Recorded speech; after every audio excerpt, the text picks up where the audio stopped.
Sa Syria, madalas ang gera. Pero dito sa Pilipinas, hindi naman eh.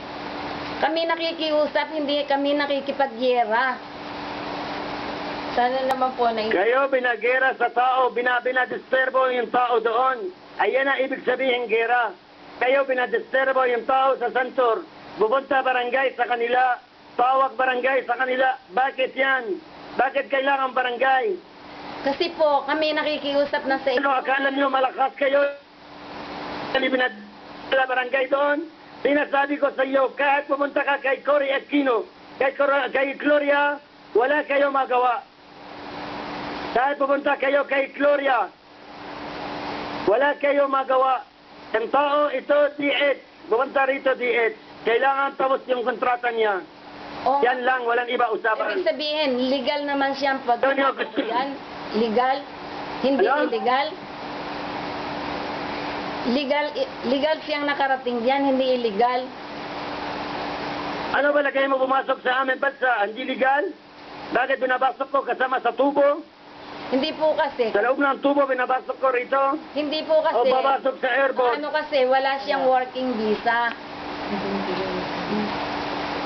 Di po ba katulad sa... Ano lang ang binaalis doon sa Pilipinas? Ano, tourist. Paano ba alis doon sa Pilipinas? Paano? Hindi. Ikaw na yan, pupunta ka, ako kabuli sa iyo, sikat, pupunta ka doon sa airport. Wala ka visa, tingnan mo, maalis ka na doon. Kung wala ka, totoo visa. Sabi po kasi ni Ate Ludi, ang process daw po, tourist, tapos po kayo daw po dyan na mag-aayos.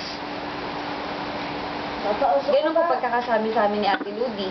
Wala na tourist, meron siya visa DH. Katulong. Naintindihan mo? Ayan na visa niya, DH. Ano ko lang po, di po ba sabi po nila, legal po. So, ba't di po ba katulad sa Dubai? After ganito po, pwede... Ano talaga ang gusto nyo? Ano talaga ang gusto nyo? Yung visa, or yung kapatid mo, or yung salary deduction. Ano ba talaga totoo ang gusto nyo? Hindi nyo alam ano ka? Ikaw, ano gusto mo? Hindi mo alam. Ang pinapakiusap ko nga dahil... Kaya try and hard lang kayo. Sinasabi ko lang sa inyo, huwag tumigil na kayo. Yan lang. Anak nyo o kapatid mo dito makatrabaho maayos. Tumigil lang kayo, tumigil. Tahimik lang kayo para kami tahimik dito. Kung hindi kayo tahimik doon, ako rin hindi tatahimik dito. Naintindihan nyo? Yan lang sinasabi ko sa inyo. Gusto nyo ba uwi yung anak mo o yung kapatid